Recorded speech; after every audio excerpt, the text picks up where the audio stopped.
Good morning.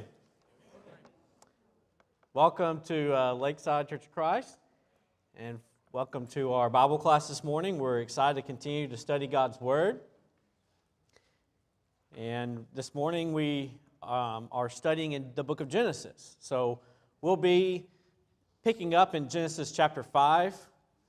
We still got a little bit of Genesis 4 to cover, and then we're going to go fairly quickly through Genesis 5 and get on into Genesis chapter 6.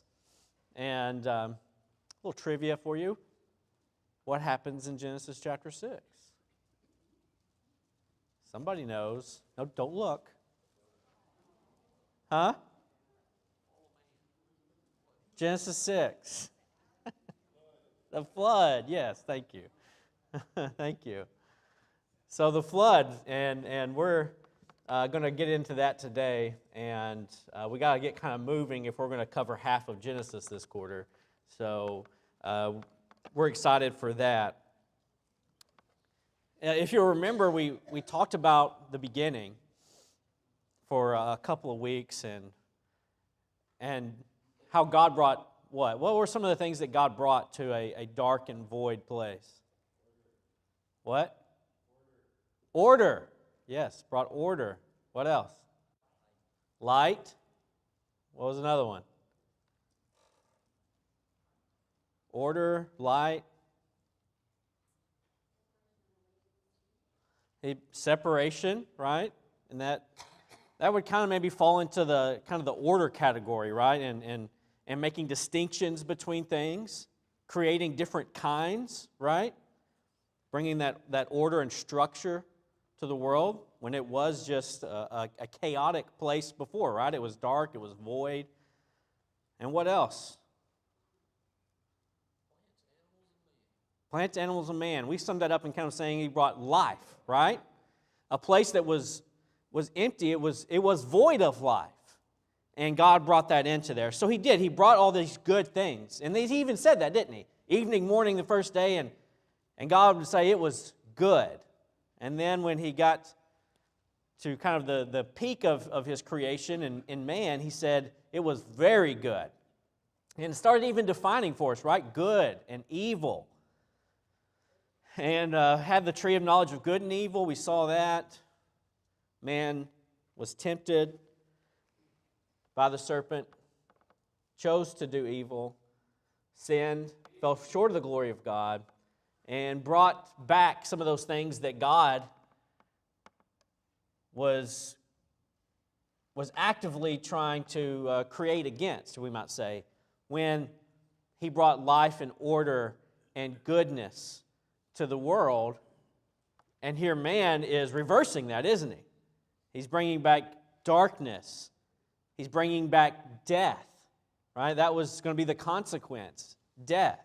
And so we've seen that as we went through Genesis chapter 3 and came on over into Genesis chapter 4.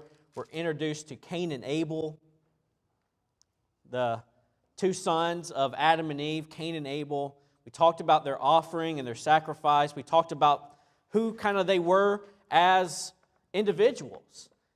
Ultimately, Cain, instead of repenting from what he had done, decided to go farther on into sin, as strangely sometimes we still do, don't we?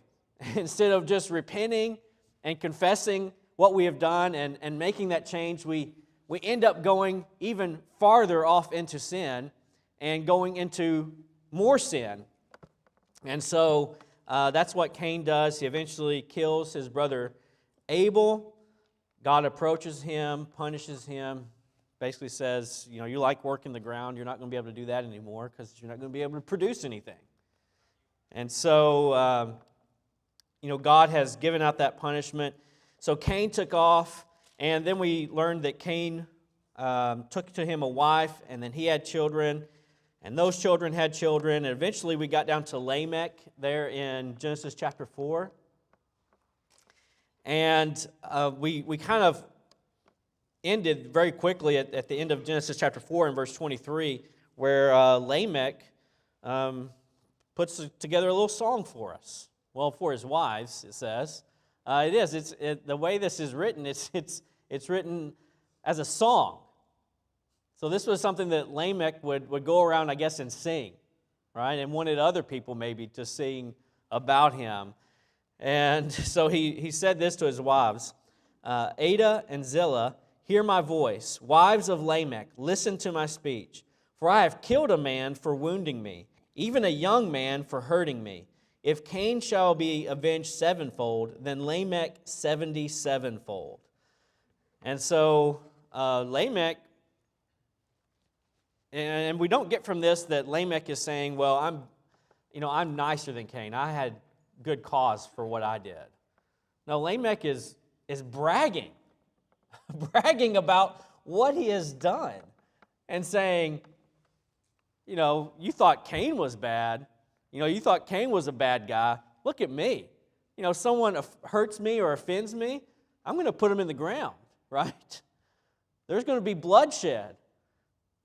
And so, here you think about how all this has happened rather quickly. We don't really know exactly how much time has passed from Cain and from the fall and from all these other things to the point where we get to Lamech. But it seems that, rather quickly, how quickly the world is going back into chaos. It's going back into darkness. Instead of it focused on life and life-giving, it's about revenge. It's about murder. It's about jealousy. And again, that's continued even today, hasn't it? And so it seems, if you're just reading up to Genesis 4, it's kind of already seems to be kind of like a godless place. A place that, in a culture that you would not want to be in. If this is the kind of attitude, if Lamech's kind of attitude is kind of the common attitude of the people of that day, right? If someone offends you, then you go in the way of Cain. You put them in the ground. You shed their blood. And so it seems, again, that things are just not going right. It's kind of, Genesis has such an amazing start, right? God creating things, speaking things into existence. We imagine that newly created world and maybe just how beautiful and pure it was, right?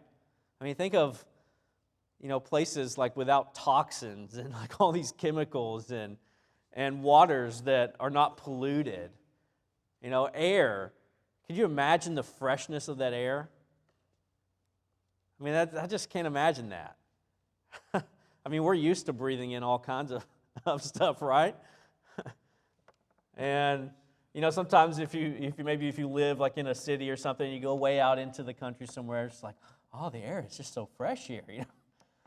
This thing of what God has created, and then rather quickly it turns into this, right? It turns into this, and it just seems like, wow, it had such a promising start, Genesis 1 and 2. We get 2 chapters of goodness, and then the rest of the Bible is kind of trying to make up for that, right?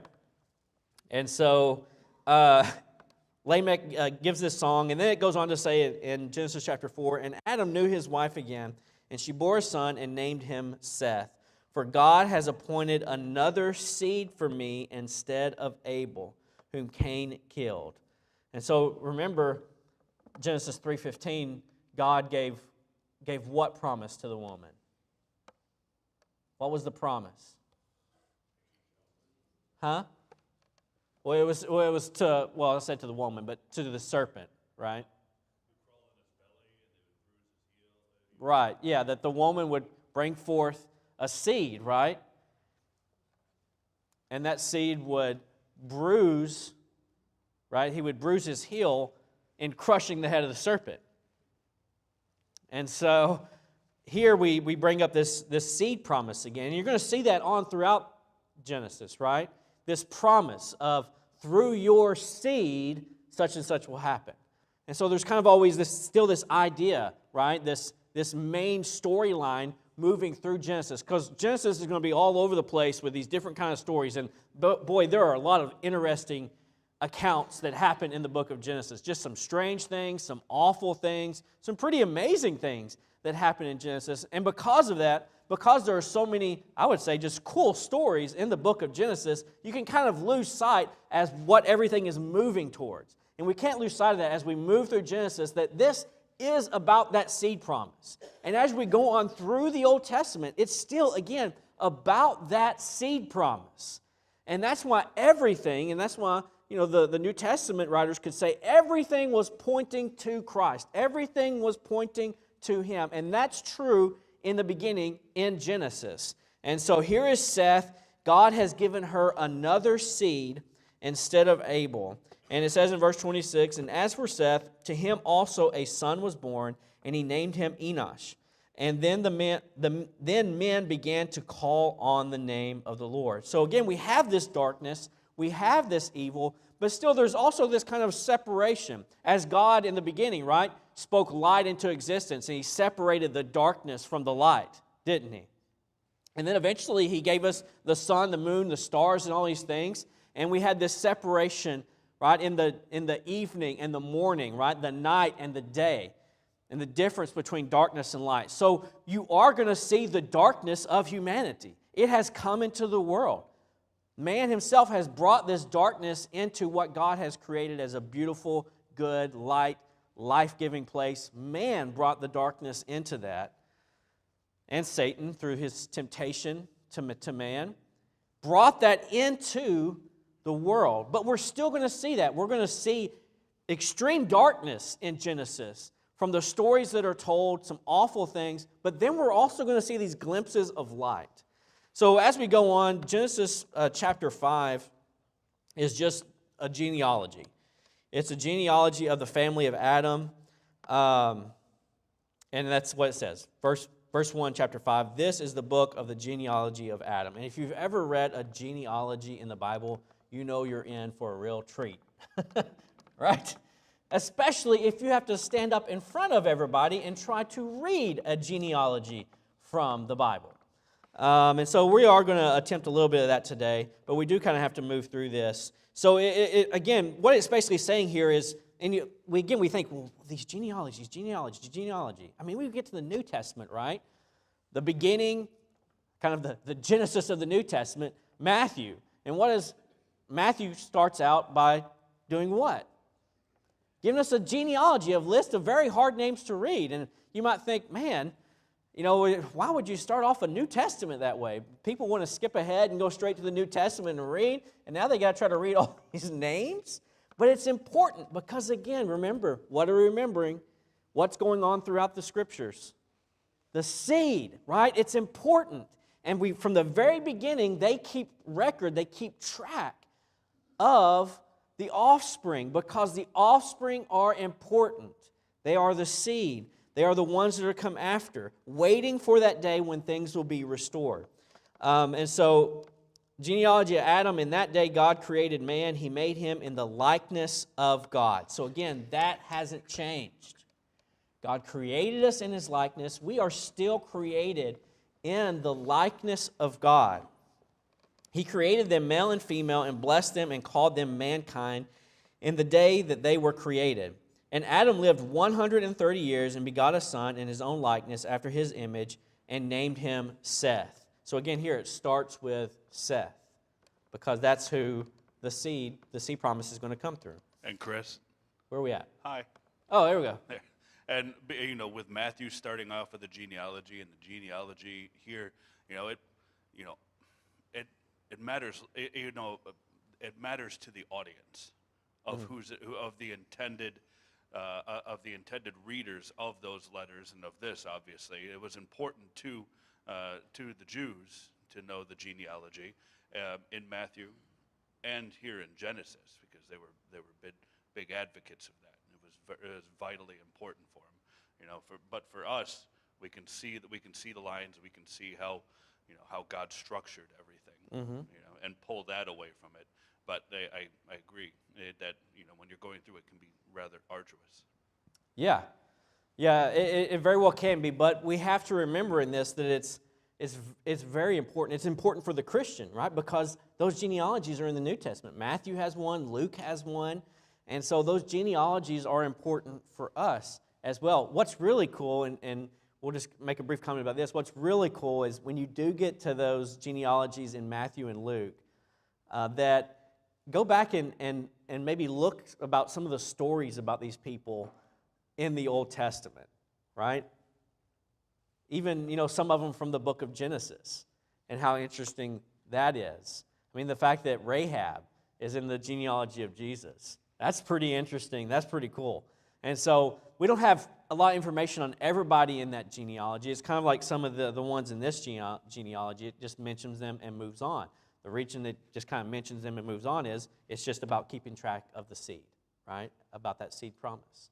And so I agree. When I first started reading the New Testament and I would get to that genealogy, it's like, wow, are you kidding me? Like, what is going on here? But then as you study more of the Bible, you find out more about the background of these people. It's really interesting. Like, wow, you tell me this person is an ancestor of Jesus?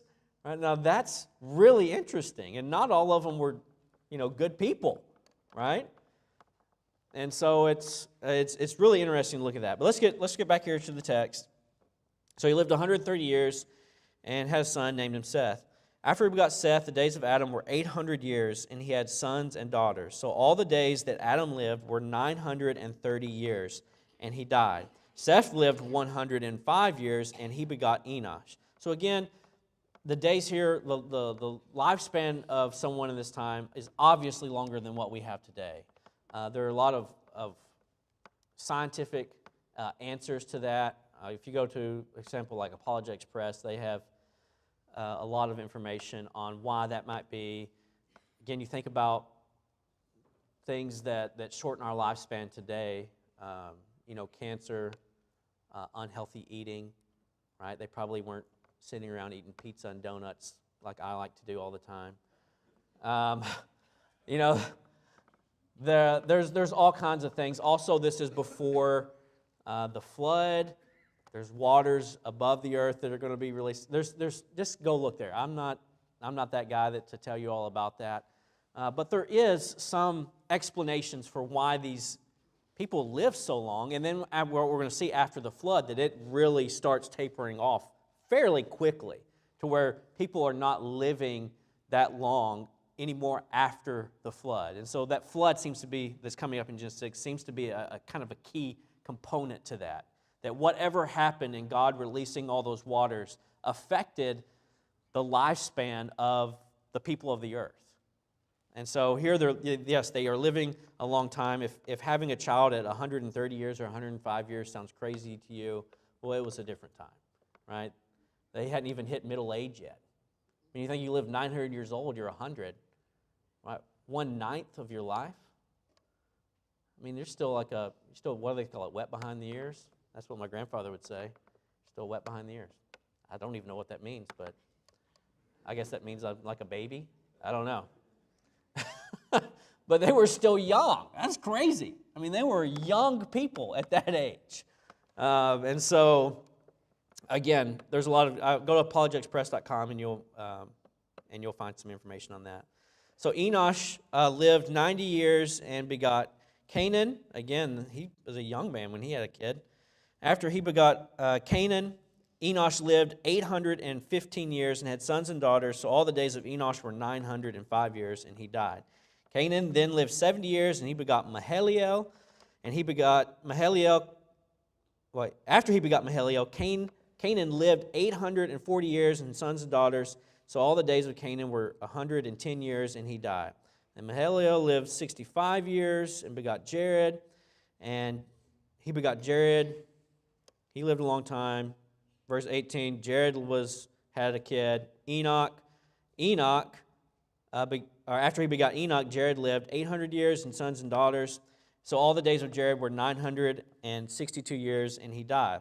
Now Enoch, who is kind of a special case, right? In this genealogy, God stops for just a moment to give us information about Enoch, because he was a very special person. Again, there was so much darkness around this time, but there were still very special, faithful people we might say, of light, right? Children of God who were bringing light and goodness to the world. And so Enoch was one of those people. And he begot Methuselah, And after he begot Methuselah, Enoch walked with God 300 years and had sons and daughters. So all the days of Enoch were 365 years. And Enoch walked with God, and he was not, for God took him. And so, again, that's a very... Hey, I hear myself. There was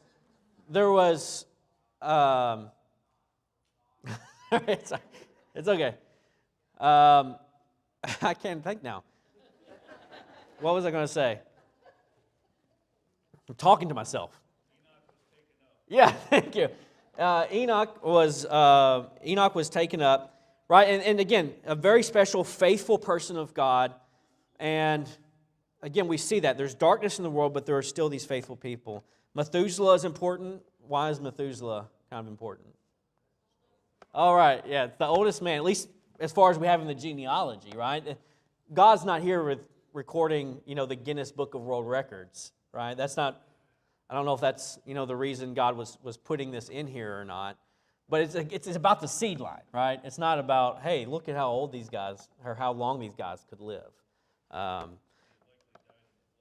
Yeah, and that's interesting too. I don't have a chart or a timeline, but again, you could probably even Google this to see, it's kind of like, oh, these people lived and they died, lived and died, and then we get to the flood, and it's like, oh, the flood is happening after all these things. Well, yes, some of it is, but it's interesting to see that if you track kind of the years and how they all spread out, right, and how they overlap, that Methuselah died in the year of the flood, which is pretty interesting. Like, was that just happenstance, or did Methuselah say, like, I'm good, I'm not going to get on, right? And, it might just be like, I am nearly 1,000 years old. Getting on board with an ark with a bunch of animals, I think I'm just ready to go. I mean, I don't know if it was like that or what, but it is interesting to see. And again, the fact that Adam was still alive when Noah was born. That's pretty interesting, right? And how that overlaps. And so you think maybe the guy who survived the flood and could go on throughout the generations could talk about the original guy, right? Adam. That's pretty interesting. So yeah, there's a lot of cool tidbits, a lot of cool things about the book of Genesis that, again, we don't have a whole lot of time to talk about that, but that is an awesome point to bring up. So again, Methuselah, he had sons and daughters. After he begot Lamech, Methuselah lived 782 years and had sons and daughters. So all the days of Methuselah were 969 years, and he died. Lamech lived 182 years and had a son, and he called his name Noah, saying, "This one will comfort us concerning our work and the toil of our hands, because of the ground which the Lord has cursed." After he begot Noah, Lamech lived 595 years and had sons and daughters. So all the days of Lamech were 777 years, and he died. And Noah was 500 years old, and Noah begat Shem, Ham, and Japheth. And so chapter 6, right, we got this genealogy, we got to Noah, and then we get some more commentary from God about the state of, we got a microphone? Dale. Juan. Dale? Juan.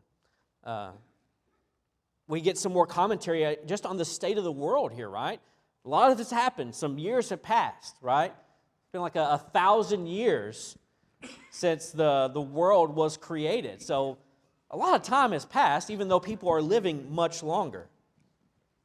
So another point I think is worth bringing up here right before we get into chapter 6 is that in chapter 4, when it's talking about the genealogy of Cain, we see that they're very, his descendants were very, craftsmen.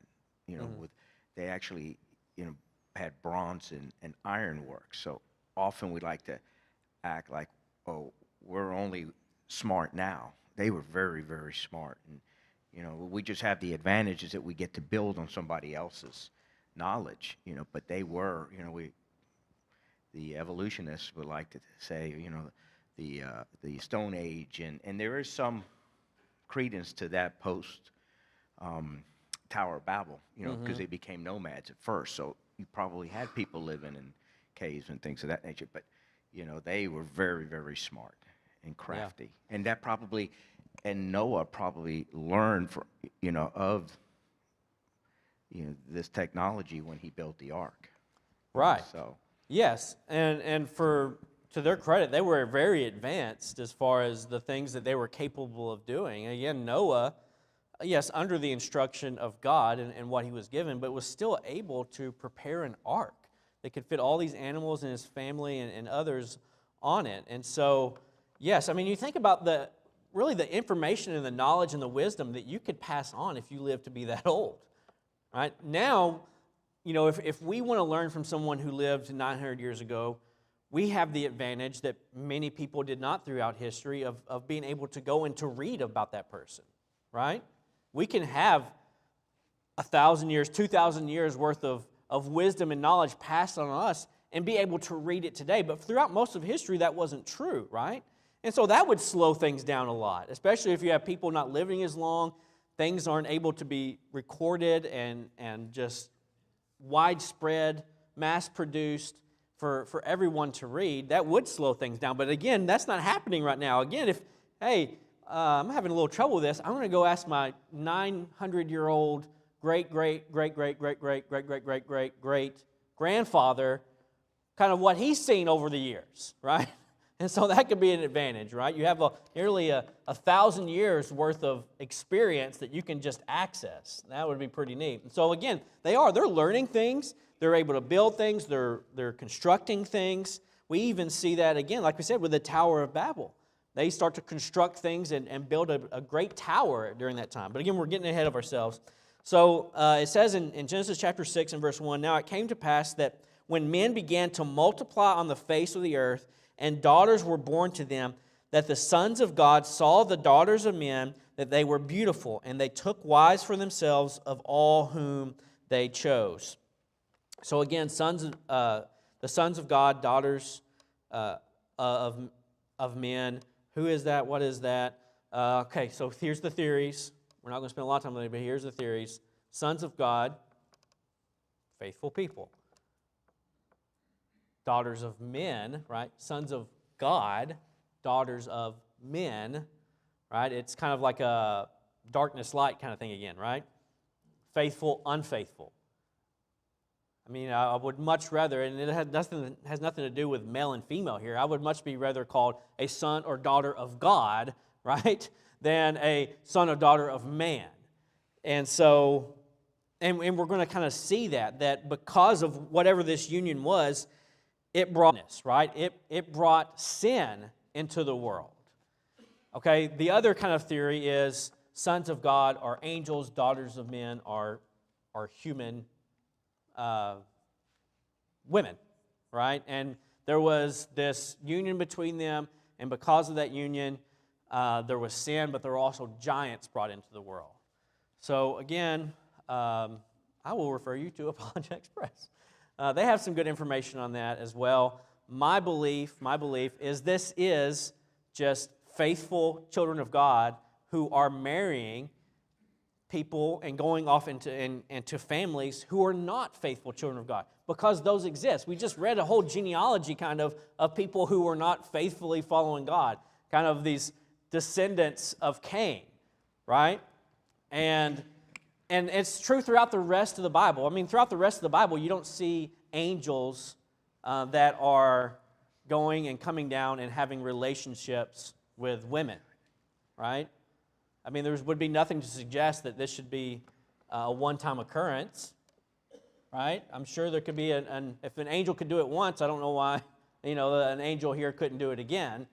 The difference is, and what we've seen so far, is that there are people of light and people of darkness, right? There are people of faithfulness, there are people who are unfaithful. One. Yeah, I mean, your first point is the only one that is in harmony with the Bible, because angels don't procreate, and if we look at the example with Jesus, when the Sadducees tried to trap Jesus and was trying to say, okay, if somebody's, husband dies, and the wife has no child, then, the brother marries them. And what if they die, and then who married? We went through like 6 or 7 people dying, and said, at the resurrection, It'll be like that. who would be married to him, you see, and that really points that they won't be married, just like the angels, that they don't procreate. So the first point, and it's the only one that really makes sense, and it's the one that we really should be propagating, is that it is that, the descendants of Cain, there's two Lamech, there's the good Lamech, and then there's the Cain Lamech. They were evil, and they were the ones responsible for the huge decay for the most part, and their offsprings were marrying with the descendants of Seth.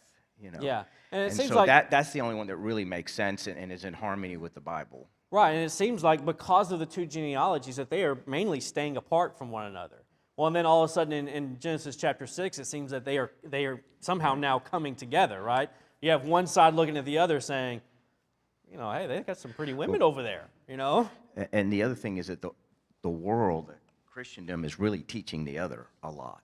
That the angels came down, and that doesn't fit with the Bible. So we have to be right. Like we ready said, we to don't defend have that. any We more have to be ready to examples defend it. of angels attempting or trying or anything like that before. The only thing that we would have to maybe address in that is with Sodom and Gomorrah and Lot, and how the people of Sodom and Gomorrah, when they saw the angels, they wanted to take them and do unspeakable sexual acts to them. And so but that was, again, the people of Sodom and Gomorrah who were wanting to do that to them. Not that it could be done or something like that could happen, but, they did take on an appearance to look like a man. But as Juan said, God says that in the resurrection we'll be like the angels. There's neither giving in marriage or anything like that. There is no kind of relationship like that. But just as far as the Sodom and Gomorrah, so in case there's any confusion, angels have come, many examples come down in human form, but that doesn't mean they were sexual. Correct. And so the same, the people in Sodom and Gomorrah saw them, and because of their evil, disgusting desires, they craved the angels carnally. Mm-hmm. But that doesn't mean that they were sexualized, Right. Yeah, that was the men of the world. That was the men of Sodom and Gomorrah who were doing the craving at that time. So again, you'll hear a lot about that maybe, but again, there's good resources out there. Again, would just point you to Apologetics Press. They have some good stuff on that. So again, this is happening. They took wives for themselves, of all whom they chose. And the Lord said, "My spirit shall not strive with man forever, for he is indeed flesh. Yet his days shall be 120 years.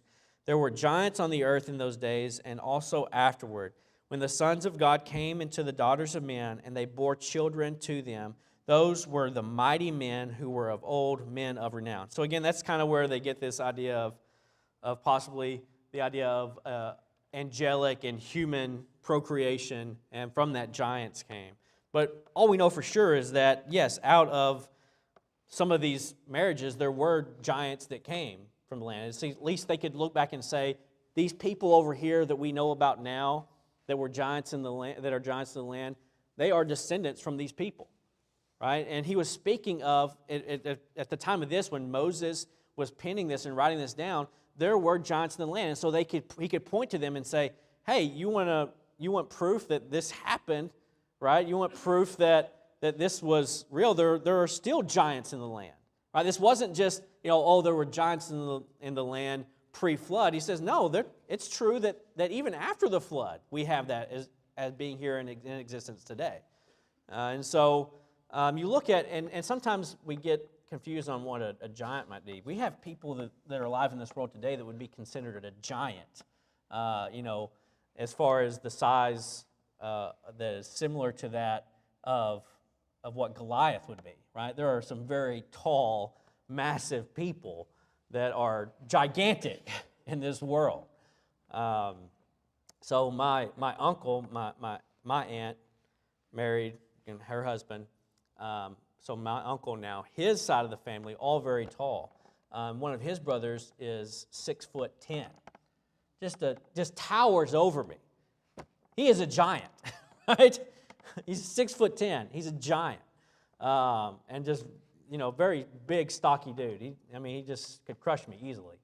And so so they were pointing to that and saying, "Hey, look, this is true. This is in existence." And then in verse 8, I skipped ahead, verse 8. Verse 5, it says, "And the Lord saw that the wickedness of man was great in the earth, and that every intent of the thoughts of his heart was only evil continually.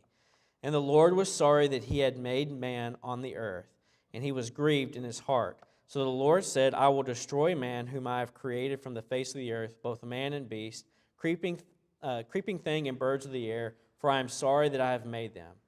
So, again, going maybe back to this whole idea of the angels again, it seems to me that if it was an angelic being, wouldn't God be really more angry with them that they did this, right? Because we're made a little lower than the angels. That's what the Bible says. And it was the angels who seemed to have looked down and saw the daughters of men and desired them. But here God says, no, the punishment is all on man. Well, that doesn't seem fair, right, if it's angelic beings. And I think that just gives maybe a little bit more credence to the... Sorry, I really love this topic. So. Yeah. But relative to the giants, I think it's kind of interesting because something I studied a while ago, that the giants of then, are projected to have been like 9 foot 10 inches or something. They were really big. But we have to go back to the thought of when God created man, he made everything absolutely perfect. Their DNA was perfect, pristine. There was no mutations. There were no translations, nothing like that. Of course, with sin, entropy, decay came into the whole universe, not just, man and the earth, but also to the all of God's creation. Everything is decaying. Same thing happened with DNA. So that DNA got transferred, and that's part of the reason why, as time goes on, it's another topic, but you could marry close relatives early on because the DNA was pristine.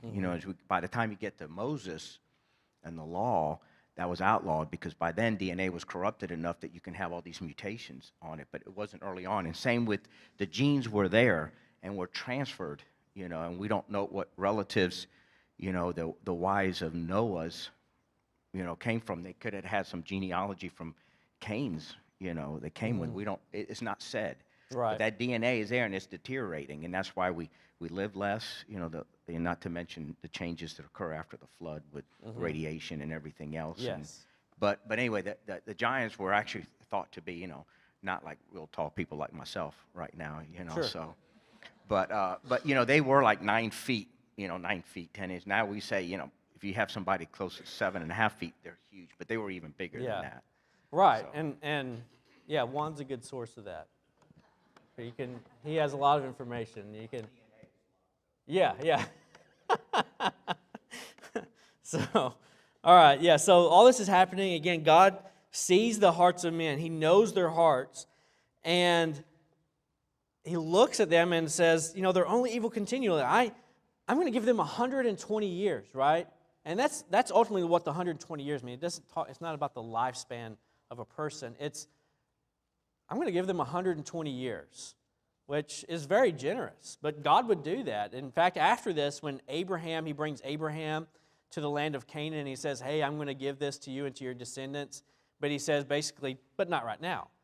And the reason he gives is he's going to give the people of Canaan 400 years. He says 4 generations.